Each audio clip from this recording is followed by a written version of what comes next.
Good morning student, how are you? Fine, okay. सभी अच्छे हैं? आई होप सभी अच्छे ही होंगे। ठीक है, क्योंकि जो घर ही रह रहे हैं तो अच्छे ही होंगे। बड़ा ऐसा हॉलीडे मैंने आज तक कभी नहीं देखा जैसा कि अब आप लोगों के साथ चल रहा है। बड़ा आनंद हो रहा है आप सबके साथ। क्यों कि सुबह उठने की चिंता नहीं, नहाने धोने की चिंता नहीं, किसी तरह की कोई खाने की चिंता नहीं, ड्रेस की चिंता नहीं। क्यों मन चाहे जैसे कपड़े पहनने और पूरे दिन आराम से बीत गया। और घर वालों से कहा कि नहीं, हम तो ऑनलाइन क्लासें पढ़ रहे हैं। ठीक है, तो घर भी काम करने की कोई टेंशन नहीं है, पढ़े चाहे न पढ़े, ऐसा ही है। आई होप, मुझे तो ऐसा ही लगता है। लेकिन अगर आप मेहनत कर रहे हैं तो आपके लिए बहुत ही अच्छा प्लस पॉइंट है। मैं तो यही चाहता हूं कि आप मेहनत करते रहिए और हमारे जो जितने भी वीडियोस वगैरह आते हैं उन वीडियोस को अच्छी तरह से देखिए, उन्हें फॉलो कीजिए, नोट्स उतारिए। ठीक है, और याद करते रहिए ताकि आपका ये जो पीरियड जो चल रहा है इस तरह का, ठीक है, जो डिस्टरबेंस आपको हो रहा है उसका आपको ज़्यादा नुकसान नहीं हो और उसकी भरपाई में हम आपका हर संभव जितना भी है वो आपकी मदद करते रहेंगे। ठीक है, so let's begin class. English medium वाले जो बच्चे हैं क्लास 12, इंग्लिश मीडियम के जो बच्चे हैं, ठीक है, उनके लिए है। और आज का जो अपना टॉपिक है, हम पहले भी छोड़ के गए थे। टॉपिक क्या था? Mechanism of accent of SAP, यही था। ठीक है, यही टॉपिक था हमारा। हम मैकेनिज्म पढ़ने वाले थे और मैकेनिज्म जो होता है उसे 3 चरणों में हम कंप्लीट करते हैं। 3 जो है थ्योरीज हैं। ठीक है, उनमें से पहली है वाइटल फोर्स थ्योरी। तो हम पहले बात करते हैं वाइटल फोर्स थ्योरी की। टॉपिक क्या है अपना? Vital force theory.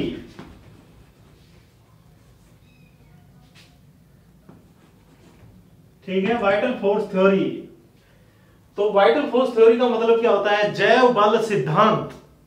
बड़ा आसान सा है। अगर इसे डिफाइन किया जाए तो इसका मतलब क्या है? वाइटल का मतलब जीवों से संबंधित होता है। ठीक है, फोर्स बल और थ्योरी मतलब सिद्धांत कि अगर रसारोहण की जो प्रोसेस होती है, the process of accent of sap is complete by living cells of plant, यानी कि जो जीवित जो कोशिकाएं होती हैं, वे जीवित जो कोशिकाएं होती हैं वो एसेंट सैप के लिए क्या होती हैं? रेस्पॉन्सिबल होती हैं इस थ्योरी के अनुसार। तो ये थ्योरी क्या कहती है? वाइटल फोर्स थ्योरी क्या कहती है? ये कहती है according to this theory ascent of sap is the result of, क्या कहती है? Ascent of sap is result, किसका रिजल्ट है?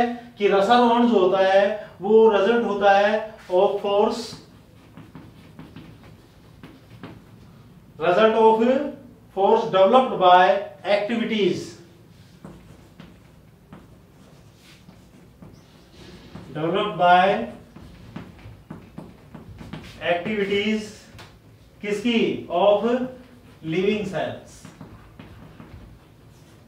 Living cells. ठीक है, वाइटल फोर्स थ्योरी क्या कहती है? ये बताती है कि वाइटल जो एसेंट ऑफ सैप है वो उसका जो कारण है ड्यू टू, यानी कि ascent sap due to by activities of living cells, यानी कि पादप जो सेल्स होती हैं या पादप जो होते हैं, प्लांट्स जो होते हैं, उनके अंदर जो जीवित जो कोशिकाएं होती हैं, जो लिविंग जो सेल्स होती हैं, उन लिविंग सेल्स के विभिन्न प्रकार की एक्टिविटीज के कारण, ठीक है, उन लिविंग सेल्स की बहुत सारी एक्टिविटीज के कारण क्या कंप्लीट होता है? एसेंट ऑफ सैप होता है। ठीक है, कुछ मत हैं इसके बारे में, उनकी बात करते हैं। ये परिभाषा है इसकी। ठीक है, अगर हम मतों की बात करें कि वाइटल फोर्स थ्योरी को साबित करने के लिए कि वाइटल फोर्स थ्योरी जो है वो बिल्कुल सही है, इसके लिए कुछ वैज्ञानिकों ने अपने अपने क्या दिए? आइडियाज दिए, कुछ विचार प्रस्तुत किए। और इनमें से सबसे पहले जो विचार है, ठीक है, वो किसके हैं? गोल्डोवेस्की के हैं, गोल्डोवेस्की के हैं। ठीक है, और गोल्डोवेस्की के अनुसार क्या कहा गया? उन्होंने बताया क्या? Relay pump theory. ठीक है, वाइटल फोर्स थ्योरी जो होती है इसको समझने के लिए सबसे पहले हम किसे पढ़ेंगे? रिले पंप थ्योरी को। किसे? Relay pump theory. Relay pump theory ये क्या कहती है? रिले पंप थ्योरी यानी कि according to relay pump theory, according this theory,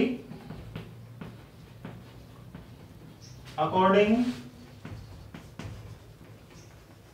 this theory, इस थ्योरी के अनुसार क्या कहा गया है? According this theory proposed by Goldowski,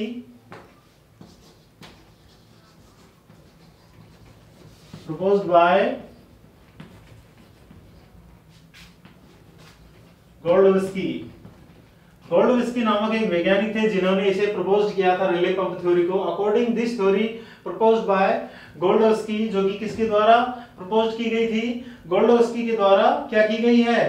proposed की गई है। इन्होंने क्या बताया? The living cell of xylem parenchyma, बहुत अच्छी लाइन है, द लिविंग सेल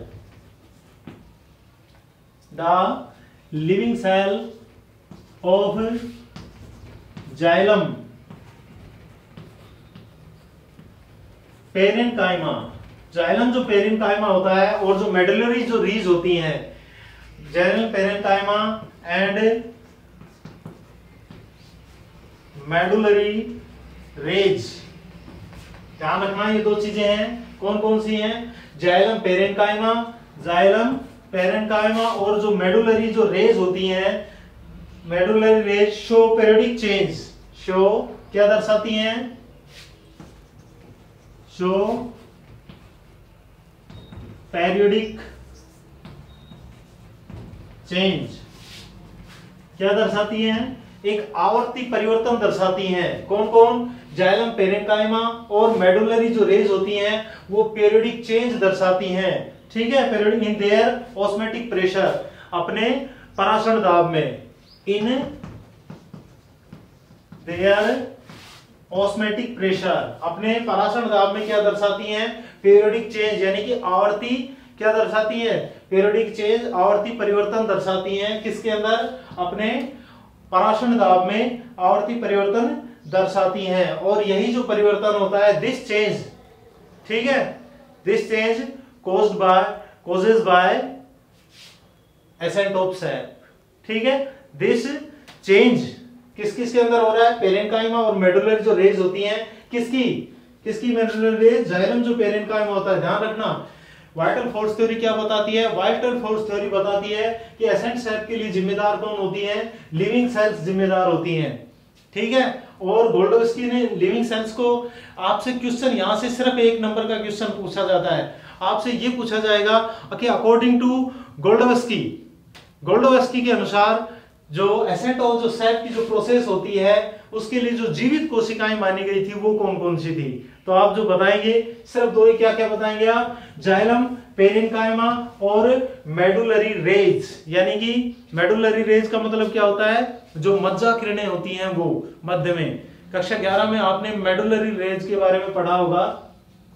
तो यहां पर यही चीज आपको याद रखनी है कि वे कौन सी लिविंग सेल्स हैं जो कि एसेंट ऑफ सैप के लिए जिम्मेदारी मानी गई, किसके द्वारा? गोल्डविस्की के द्वारा पेरियोडिक, यानी कि कोई किस किस को माना गया? पेरेन्काइमा को, और साथ ही साथ मेडुलरी जो रेज होती हैं उन्हें माना गया क्या? जिम्मेदार, रेस्पॉन्सिबल माना गया किसके लिए? एसेंट ऑफ सैप के लिए। Okay, good. नोट करना चाहो तो कर लेना, वैसे नोट उसके अंदर भी हो सकता है ये।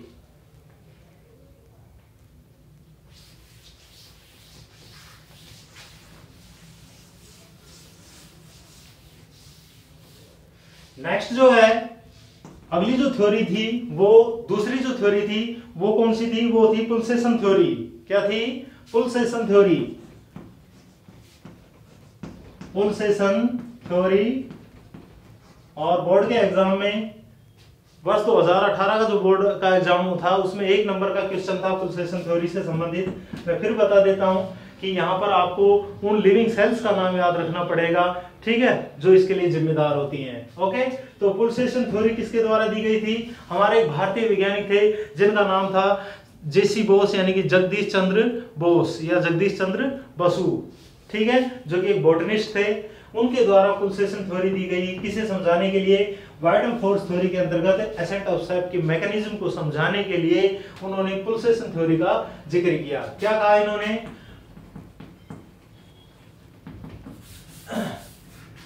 यहां ऐसे लिख सकते हैं, this theory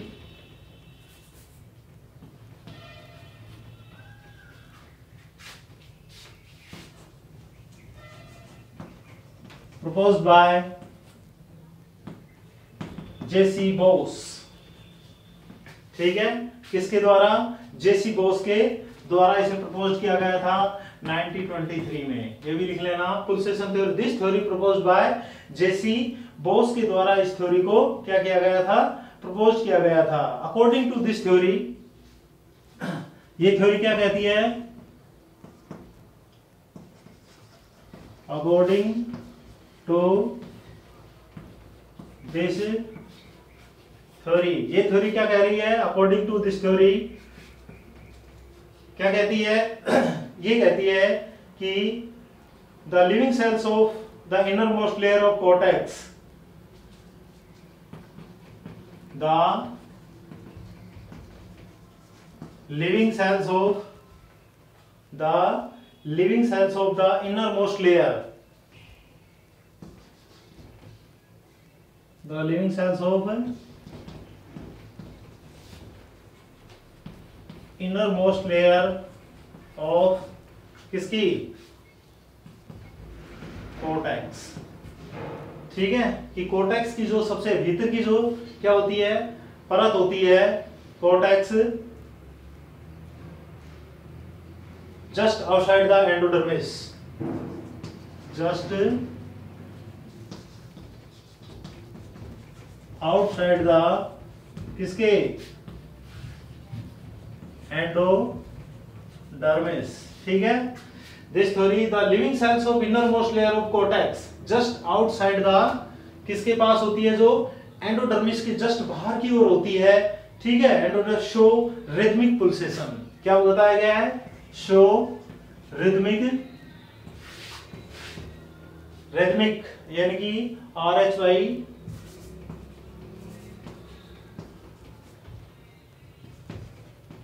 rhythmic THMIC पुल्सेशन।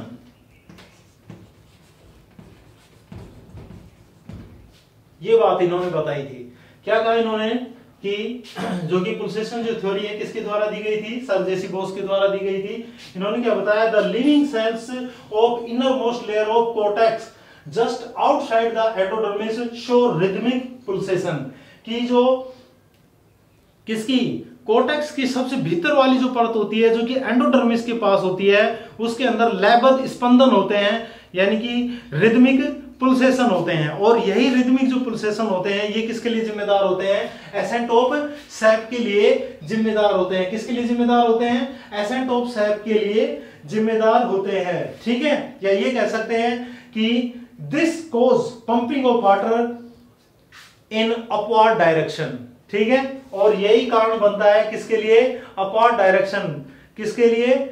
Pumping of water upward direction, यानी कि पानी को ऊपर की ओर धकेलने के लिए यही पुल्सेशन जो स्पंदन होते हैं ये जिम्मेदार होते हैं, ठीक है। अब मैं इसको चित्र के द्वारा बताता हूं, पहले से आप नोट कर लेना। चित्र के अनुसार इस चीज को हम देखने की कोशिश करते हैं। क्या कहा गया है वो देखिए पहले। इसके अंतर्गत क्या कहा गया है कि the living cells of inner most layer of the cortex. देखिए माय डियर स्टूडेंट, आप जानते हैं कि इस तरह की जो हमारा जो एनाटॉमी जो हमने पढ़ी थी 11th क्लास के अंदर, उसमें हमने पढ़ा था कि सबसे बाहरी जो परत होती है इसे क्या कहते हैं? बताइए, ये क्या कहलाती है? ये हाइपोडर्मिस कहलाती है। क्या कहलाती है? हाइपोडर्मिस, ठीक है। या सबसे बाहर की परत जो होती है वो तो एक्चुअल में क्या होती है? क्यूटिकल होती है। सबसे बाहर की परत जो होती है वो क्या कहलाती है? क्यूटिकल कहलाती है, ठीक है। फिर इसके पश्चात आने वाली जो परत होती है ये वाली, इस परत को हम क्या कहते हैं? एपिडर्मिस कहते हैं। क्या बोलते हैं? एपिडर्मिस कहते हैं। एपिडर्मिस के पश्चात आने वाला जो भाग होता है, बड़ा जो क्षेत्र होता है, ये सारा का सारा क्षेत्र क्या कहलाता है? ये जो मैंने छोड़ दिया है इसको, ये सारा का सारा क्षेत्र क्या कहलाता है? कोर्टेक्स कहलाता है। क्या कहलाता है? कोर्टेक्स कहलाता है। हम किसी की भी काट की बात कर रहे हैं, ये स्टेम की काट हो सकती है, ठीक है, या किसी भी रूट की काट हो सकती है। समझ गए? ये सेक्शन है एक, या तो रूट का है या स्टेम का है, दोनों में सेम टू सेम कंडीशन लागू है। सबसे बाहर क्यूटिकल है। क्यूटिकल का मतलब है कि यहाँ हम स्टेम की बात कर रहे हैं, क्योंकि जो रूट्स होती है वहां पर क्यूटिकल नहीं पाई जाती। ठीक है। तो क्यूटिकल के पश्चात एपिडर्मिस, एपिडर्मिस के पश्चात आने वाला सारा जो क्षेत्र होता है ये वाला, ये सारा कोर्टेक्स होता है। और कोर्टेक्स जो होता है वो उसकी मल्टी लेयर्ड होता है। कैसा होता है? मल्टी लेयर्ड होता है। इसमें बहुत सारी परतें होती हैं। किनकी? कोशिकाओं की बनी इस प्रकार से बहुत सारी परतें होती हैं। ठीक है, क्या होती हैं? बहुत सारी परतें होती हैं। ठीक है, ऐसे चारों तरफ बहुत सारी परतें होती है इसके अंदर। और यही लाइन आपको समझने की है बस। यहाँ पे क्या कहा गया है कि कोर्टेक्स जो भाग है कि living cells of inner most layer of cortex, कि कोर्टेक्स की सबसे भीतर की जो परत है, ध्यान देना क्या कहा गया है? Inner most layer of cortex. Cortex के सबसे भीतर की जो परत है जो कहां है? Just outside the endodermis. इसके बाद आने वाली जो परत होती है वो क्या कहलाती है? एंडोडर्मिस कहलाती है। क्या कहलाती है? एंडोडर्मिस कहलाती है। ओके, तो क्या कहा गया है कि inner most layer of cortex, cortex के सबसे अंदर की जो परत होती है जो कि बिल्कुल किसके समीप होती है? किसके समीप होती है? एंडोडर्मिस के समीप होती है। इस परत वाली, मान लीजिए कि ये परत है जिसे मैं थोड़ा सा गहरा कर देता हूं, ये वाली वो परत है कोर्टेक्स की सबसे भीतर की। इस वाली परत में क्या होता है माय डियर स्टूडेंट? ये जो परत होती है इसके अंदर रिदमिक पुल्सेशन होते हैं। क्या होते हैं? रिदमिक पुल्सेशन होते हैं। ठीक है, पुल्सेशन मींस स्पंदन होते हैं। और इन्हीं स्पंदनों के कारण क्या होता है कि जो वाटर की जो पंपिंग होती है वो अपवर्ड डायरेक्शन में होती है, ऊपर की ओर होती है। ये बात किसके द्वारा बताई गई थी? ये बात बताई गई थी हमारे भारतीय वैज्ञानिक सर जगदीश चंद्र बोस के द्वारा। ठीक है, यानी कि जेसी बोस के द्वारा। आई होप आपको ये चीज समझ में आ गई होगी अच्छी तरह से। इसके नीचे एक नोट और लिख सकते हैं आप। वो नोट क्या कहेगा? वो नोट कहता है कि जेसी बोस ने, क्वेश्चन जो आया था वो यही आया था कि सर जेसी बोस के द्वारा अपने प्रयोग किस पादप पर किए गए। ठीक है, ठीक है, तो यहां पर आपको ये चीज समझनी है कि किस पादप पर किए गए। तो लाइन क्या लिखेंगे कि जेसी बोस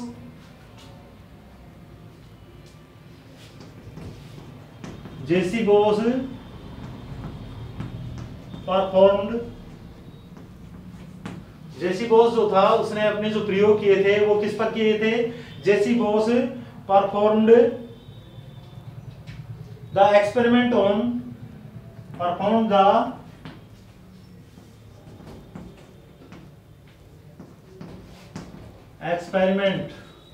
ऑन इंडियन टेलीग्राफ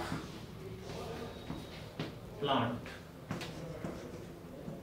ठीक है, क्या कहा गया? जेसी बोस ने जो अपने प्रयोग किए थे वो किस पर किए थे? इंडियन टेलीग्राफ प्लांट पे। भारतीय जो टेलीग्राफ प्लांट है उसके ऊपर अपने, टेलीग्राफ जो प्लांट होता है उसके ऊपर अपने प्रयोग किसके द्वारा किए गए थे? किसके द्वारा? जेसी बोस के द्वारा। अब ये जो होता है, जो इंडियन जो टेलीग्राफ प्लांट होता है इसका एक बॉटनिकल नेम होता है, वो क्या होता है? डेस्मोडियम गायरेंस। क्या होता है? डेस्मोडियम गायरेंस। ये ध्यान रखना। ठीक है, डेस्मोडियम गायरेंस। तो ये बहुत अच्छा क्वेश्चन है, इसे आप बिल्कुल अच्छी तरह से याद रखेंगे कि जेसी बोस के द्वारा जो अपने प्रयोग थे वो किस पादप पर किए गए थे? भारतीय इंडियन टेलीग्राफ प्लांट के ऊपर, डेस्मोडियम गायरेंस के ऊपर किए गए थे। Okay, good. तो ये तो है अपनी कौन सी थ्योरीज? ये वाइटल फोर्स थ्योरी है। अब हम दूसरी बात करते हैं, रूट प्रेशर थ्योरी। कौन सी है? Root pressure theory. Root pressure theory. Root pressure theory क्या कहती है? According to root pressure theory क्या बताया गया था कि रूट प्रेशर, कुछ वैज्ञानिकों के द्वारा ये स्पष्ट किया गया कि जैव जो वाइटल जो फोर्स होते हैं वो जिम्मेदार नहीं होते। पादपों में रसारोहण की, एसेंट ऑफ जो सेप की जो प्रोसेस होती है या जो वाटर पंपिंग की जो प्रोसेस होती है फ्रॉम रूट टू टिप, उसके लिए जो जिम्मेदार, जो रेस्पॉन्सिबल जो है वो क्या होता है? रूट प्रेशर होता है। किसे माना था? रूट प्रेशर को रेस्पॉन्सिबल माना था। ठीक है, अब रूट प्रेशर की अगर डेफिनेशन की बात करें कि रूट प्रेशर जो होता है, होता क्या है, रूट प्रेशर किस तरह से जिम्मेदार होता है, तो वो देखिए रूट प्रेशर की जो प्रोसेस होती है माय डियर स्टूडेंट, ये बहुत ज्यादा सभी पादपों के लिए ये जो थ्योरी होती है ये बिल्कुल कंप्लीटली काम नहीं करती है, लेकिन फिर भी कुछ मायने में रूट जो थ्योरी होती है, रूट प्रेशर जो थ्योरी है वो कहीं ना कहीं लागू जरूर होती है। ठीक है, क्या कहा गया रूट प्रेशर थ्योरी के अंदर कि जो पैरेन्काइमा कोशिकाएं जो होती हैं उनकी जो कोशिका भित्ति होती है वो क्या होती है, वो कैसी होती है, यानी कि किसकी, cell wall of parenchyma cell, cell wall of parenchyma जो सेल्स होती हैं उनकी जो सेल वॉल होती है वो कैसी होती है माय डियर स्टूडेंट, वो कैसी होती है, इलास्टिक होती है। कैसी होती है, इलास्टिक होती है। ठीक है, cell wall of parenchyma cells कैसी होती हैं, इलास्टिक होती हैं, और जैसे जैसे इनके अंदर क्या प्रवेश करता है, पानी प्रवेश करता है, ठीक है, follow the water of villain these cells, ये जो सेल्स होती हैं कौन सी, पेरेन्काइमा जो सेल्स होती हैं, इन सेल्स के अंदर जैसे जैसे क्या अंदर प्रवेश करता है, वाटर प्रवेश करता है। ठीक है, जैसे जैसे पेरेन्काइमा में वाटर प्रवेश करता है वैसे वैसे इनकी जो सेल वॉल होती है वो कैसी हो जाती है, वो टेंस हो जाती है। कैसी हो जाती है, टेंस, यानी कि तनाव के अंदर आ जाती है। ठीक है, किस में आ जाती है, तनाव के अंतर्गत आ जाती है। सेल वॉल ऑफ पेरेन्काइमा, ठीक है, cell wall of parenchyma is elastic. ठीक है, कैसी होती हैं, इलास्टिक होती हैं, और जैसे जैसे इनके अंदर वाटर यानी कि पानी जो है प्रवेश करना शुरू करता है, यानी कि ये कह सकते हैं flow of water of villain in these cells create a tension. ठीक है, कि क्या उपस्थित हो जाती है, एक टेंशन, सेल वॉल जो होती है उनमें एक टेंशन उत्पन्न हो जाती है, जिसके कारण ये जो सेल वॉल होती है अपनी जो पूर्व स्थिति जैसे पहली थी, ठीक है, उसी स्थिति में क्या करती है, वो वापस आने का क्या करती है, प्रयत्न करती है। Tension on the their wall and wall tend, और जो वॉल होती है the wall tend to return their, wall जो सेल वॉल होती है रिटर्न, कैसी, टेंड टू रिटर्न किसके अंदर, टू देयर ओरिजिनल स्टेट, जो उसकी पूर्व जो स्थिति थी, ओरिजिनल जो स्टेट थी उसके अंदर वापस आने का प्रयास करती है सेल वॉल। ठीक है, पेरेन्काइमा कोशिकाओं की जो सेल वॉल होती है वो कैसी होती है, इलास्टिक होती है। जैसे जैसे वाटर का फ्लो इनके अंदर हो जाता है, सेल वॉल जो होती है वो किस में आ जाती है, टेंशन में आ जाती है। ठीक है, इसमें एक तनाव उत्पन्न हो जाता है, और ये इस तनाव के कारण सेल वॉल जो होती है ये क्या करती है, tend to return, tend to return there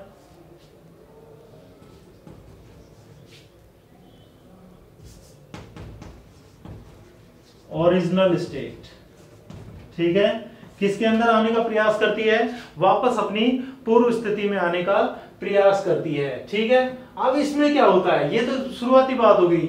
इसके पश्चात क्या होता है, इसके पश्चात क्या होता है कि as a result of this, इसके कारण a amount of sap is pressed, जिसके कारण क्या होता है कि जो पेरेन्काइमा जो है, ध्यान रखना इसके अंदर तनाव आएगा तो पेरेन्काइमा के अंदर भरा हुआ जो क्या है, जो सैप है, पेरेन्काइमा के अंदर भरा हुआ जो सैप है वो प्रेस्ड हो जाएगा। क्या हो जाएगा, बाहर की ओर निकलने का प्रयास करेगा, और बाहर निकलकर किस में पहुंच जाता है, ये पहुंच जाता है जाइलम की वेसल्स में। ठीक है, किस में पहुंच जाता है, वेसल्स में पहुंच जाता है। समझ गए, किसके अंदर, और इस वेसल्स में जैसे ही ये सैप पहुंचता है तो यहां पर एक पॉजिटिव, क्या, यहां पर एक पॉजिटिव क्या उत्पन्न हो जाता है, बल, एक पॉजिटिव फोर्स उत्पन्न हो जाता है। ठीक है, और इसी पॉजिटिव फोर्स को हम क्या कहते हैं, रूट प्रेशर कहते हैं। ठीक है, फिर से समझिए इस चीज को, नोट्स तो मैंने आपको भेज ही रखे हैं, फिर बता देते हैं। The cell wall of parenchyma is elastic, कि जो पेरेन्काइमा की जो सेल वॉल होती है वो इलास्टिक होती है।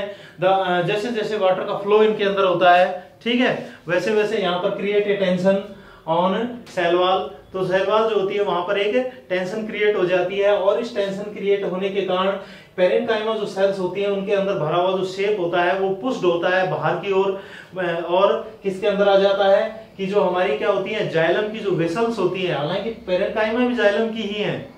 ठीक है, तो जाइलम की जो वेसल्स होती हैं उनके अंदर ये शेप आ जाता है। ठीक है, शेप मतलब रस, किसका निकल के, पैरेनकाइमा का निकल के कहां पहुंच गया, वेसल्स के अंदर पहुंच जाता है। और वेसल्स जो होती हैं यानी कि वाहिकाएं जो होती हैं उनके अंदर वहां पर एक पॉजिटिव फोर्स, एक पॉजिटिव यानी कि धनात्मक दाब उत्पन्न होता है।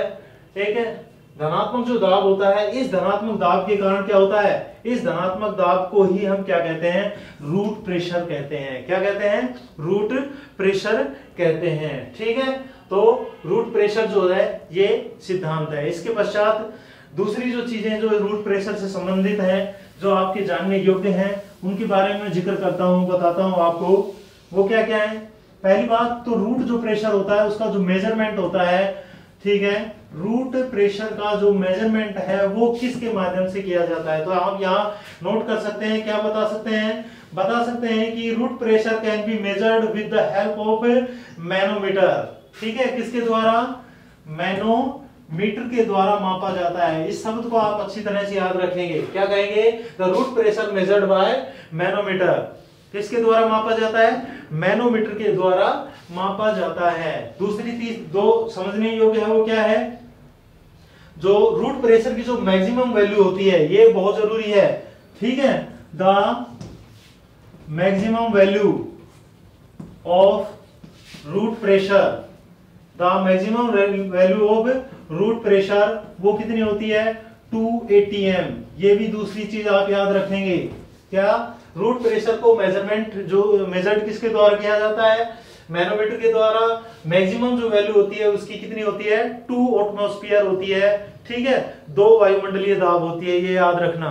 ठीक है, लेकिन अब तीसरी जो चीज है वो याद रखने की, वो क्या है कि 2 atm जो होता है, दो जो वायुमंडलीय जो दाब होता है रूट प्रेशर का, वो केवल 20 मीटर की ऊंचाई तक, कितनी ऊंचाई तक, ओनली 20 मीटर की ऊंचाई तक, 20 मीटर की ऊंचाई तक ही क्या कर सकता है, पानी को अपवार्ड कर सकता है, पानी को ऊपर भेज सकता है। कितनी ऊंचाई तक, 20 मीटर की ऊंचाई तक। लेकिन कुछ प्लांट तो ऐसे भी होते हैं जो कि सैकड़ों मीटर ऊंचे होते हैं, तो वहां पर ऊपर तक पानी पहुंचाने के लिए रूट प्रेशर थ्योरी काम में नहीं आती। तो हम कह सकते हैं कि रूट प्रेशर जो थ्योरी होती है एक्चुअल में डियर स्टूडेंट, वो सिर्फ 20 मीटर जो पादप होते हैं उन्हीं तक काम में आती है। साथ ही साथ हम ये भी कह सकते हैं कि जो जिम्नोस्पर्म होते हैं उनमें रूट प्रेशर बनता ही नहीं है।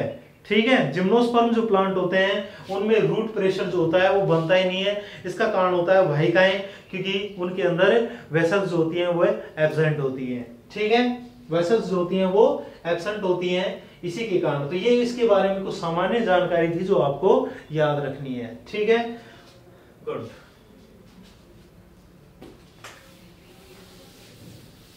इसके पश्चात जिसकी हम बात करते हैं रूट प्रेशर थ्योरी के पश्चात, जो सबसे अंतिम है, जो कि इंपॉर्टेंट है, वो है फिजिकली थ्योरी जो होती है, physical theory.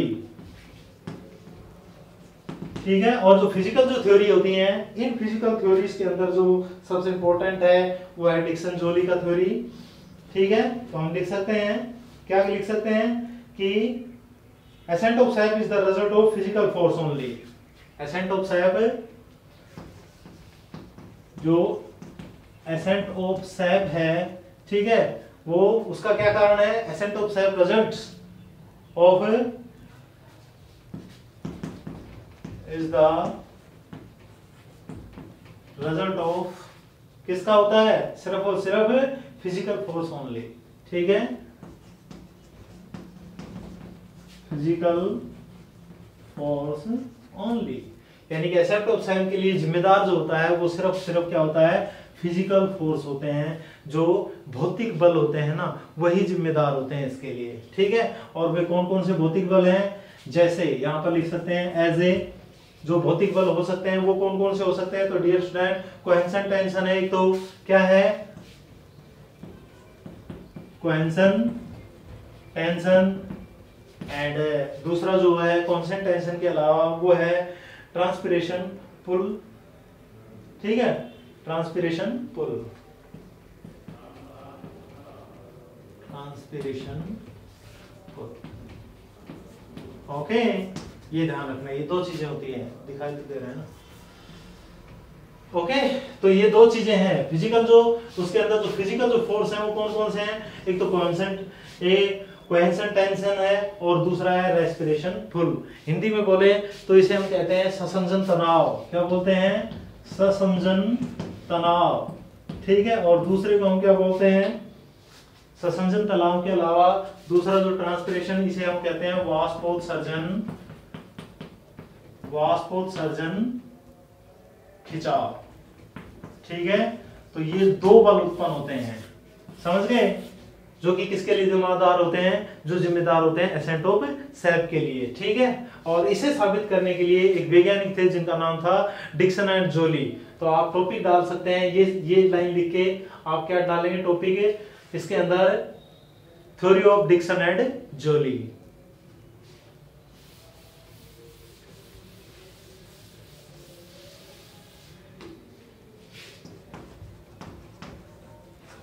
Theory of Dixon and Joly. ठीक है, theory of Dixon and Joly. Dixon और जोली की जो थ्योरी होती है, ठीक है ना, वो किसके द्वारा दी गई थी? डिक्सन और जोली के द्वारा दी गई थी। लगभग 1894 के आसपास की बात है ये, theory of Dixon and Joly. ठीक है, अब इसके अंदर हम आप लिखेंगे some important feature of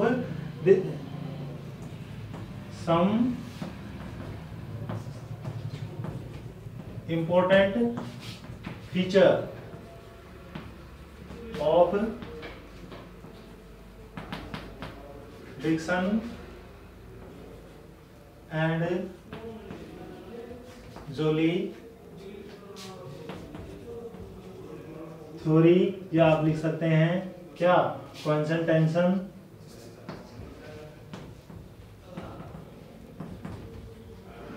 कोहेंशन tension and transpiration, cohesion tension and transpiration pull theory. इतना बड़ा भी नाम हो सकता है इसका। ठीक है, या तो आप डिक्सन एंड जोली की थ्योरी लिख सकते हैं, या क्या लिखेंगे?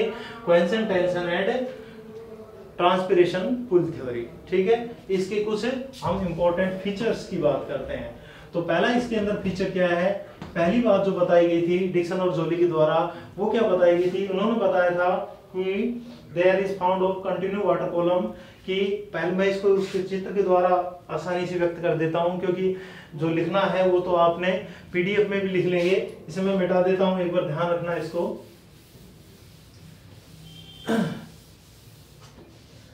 क्या बताया गया है कि जैसे मान लीजिए कि ये हमारा स्टेम है और ये नीचे की ओर क्या निकली हुई है? जड़ें निकली हुई हैं। ठीक है, तो जड़ों के द्वारा, मूल रोम्स के द्वारा, रूट हेयर्स के द्वारा जो वाटर अब्जॉर्ब किया जाता है बाय द स्टूडेंट, वो किसके माध्यम से जाता है? वो जाइलम के माध्यम से। और कहां पहुंच जाता है? टिप तक पहुंचता है। कहां तक पहुंचता है? रूट टू टिप तक। तो यहां से लेके और जाइलम के मध्य में, यहां से यहां तक एक क्या बन जाता है? ये बन जाता है वाटर कॉलम बन जाता है। ठीक है, क्या बन जाता है? वाटर कॉलम बन जाता है। क्या बन जाता है? एक वाटर कॉलम बन जाता है। ठीक है, क्या बन जाता है?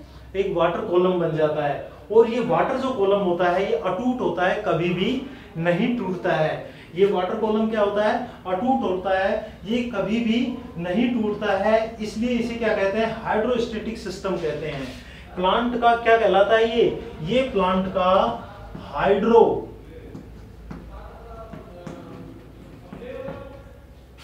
स्टैटिक सिस्टम कहलाता है। ये प्लांट का हाइड्रोस्टेटिक सिस्टम कहलाता है, जो कहां से कहां तक होता है? रूट से लेके और टिप तक होता है। ठीक है, ये एक वाटर कॉलम होता है। इस वाटर कॉलम के लिए, इस वाटर कॉलम को कंटिन्यू बनाए रखने के लिए जो जिम्मेदार जो बल होता है डियर स्टूडेंट, वो जो बल होता है वो कौन सा होता है? कोहेंशन। कौन सा होता है? कोहेंशन, यानी कि ससंजन बल या कोहेंशन फोर्स। ध्यान रखना, क्योंकि ससंजन का मतलब होता है दो एक जैसे अणुओं के बीच में लगा हुआ बल। जैसे मान लीजिए कि ये जल का अणु है, ये दूसरा, तीसरा, चौथा, पांचवा, छठा, सातवां, ये एक दूसरे से साथ जुड़कर क्या बनाते हैं? एक हाइड्रोस्टेटिक क्या बनाते हैं, स्टेट बना लेते हैं, एक हाइड्रोस्टेटिक सिस्टम बना लेते हैं, एक जल स्थितिक प्रणाली बना लेते हैं। और एक जल के अणु से दूसरे जल के अणु के बीच के अंदर जो लगने वाला जो फोर्स होता है वही फोर्स क्या कहलाता है, कोहेंशन। क्या कहलाता है, कोहेंशन फोर्स कहलाता है। ठीक है, जो कि इन जल के अणुओं को टूटने नहीं देता, ये निरंतर होता है। ठीक है, इसी निरंतरता के कारण इसे क्या कहा जाता है, प्लांट का हाइड्रोस्टेटिक सिस्टम कहा जाता है। दूसरी चीज क्या होती है कि water lost by the cell of leaves और ट्रांसपिरेशन क्रिएट ए पुल, यानी कि जैसे अब यहाँ पर ये तो बात हो गई। अब ऊपर की अगर हम बात करें तो मान लीजिए कि यहाँ पर पत्तियां हैं और पत्तियों के द्वारा क्या हो रहा है, पत्तियों के द्वारा ट्रांसपिरेशन हो रहा है। क्या हो रहा है, ट्रांसपिरेशन हो रहा है, यानी कि वाष्प का उत्सर्जन हो रहा है, लगातार करती रहती हैं पत्तियां, क्योंकि उनमें स्टोमेटा पाए जाते हैं जिनसे जल की हानि होती रहती है, यानी कि लॉस ऑफ वाटर, पानी की हानि होती रहती है, लॉस ऑफ वाटर होता रहता है। ऐसी स्थिति में ट्रांसपिरेशन के कारण क्या होता है कि पत्तियों की जो सिराएं होती हैं, यानी कि जो वेन्स होती हैं, इन वेन्स के अंदर क्या उत्पन्न हो जाता है, एक पुल उत्पन्न हो जाता है, खिंचाव उत्पन्न हो जाता है। और इसी खिंचाव को हम क्या कहते हैं, ट्रांसपिरेशन पुल कहते हैं। क्या बोलते हैं इसको हम, ट्रांसपिरेशन पुल। क्या बोलते हैं, ट्रांसपिरेशन पुल के नाम से जानते हैं। और ये ट्रांसपिरेशन पुल फोर्स कहलाता है। ठीक है, ट्रांसपिरेशन पुल फोर्स होता है जो कहां उत्पन्न होता है, पत्तियों में उत्पन्न होता है। ठीक है, पत्तियों की जो वेन्स होती है वहां पे। और इसे कहां तक महसूस किया जाता है, इसे रूट तक महसूस किया जाता है, जड़ों तक इसे क्या किया जाता है, महसूस किया जाता है। ठीक है,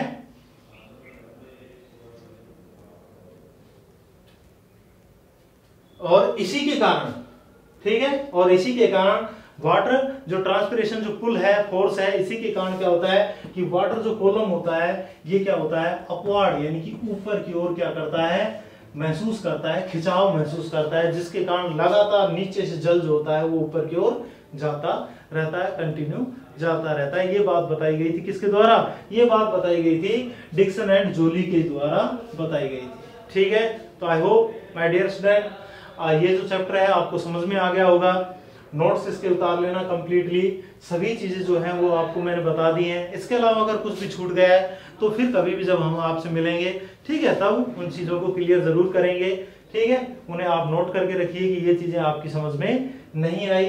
फिर भी मैंने बहुत प्रयास किया है, देखो पसीने नजर आ रहे हैं मेरे चेहरे पे, ठीक है ना, तो बड़ी गर्मी है यहाँ पे, लेकिन फिर भी हम आपके लिए मेहनत कर रहे हैं। और आप पंखे के नीचे बैठ के वीडियो देख रहे हैं, कान में लीड लगा के वीडियो देख रहे हैं।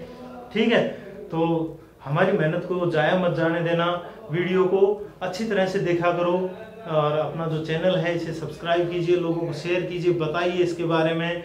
और ठीक है, पढ़ते रहिए, खुश रहिए, मुस्कुराते रहिए। Good bye, have a nice day.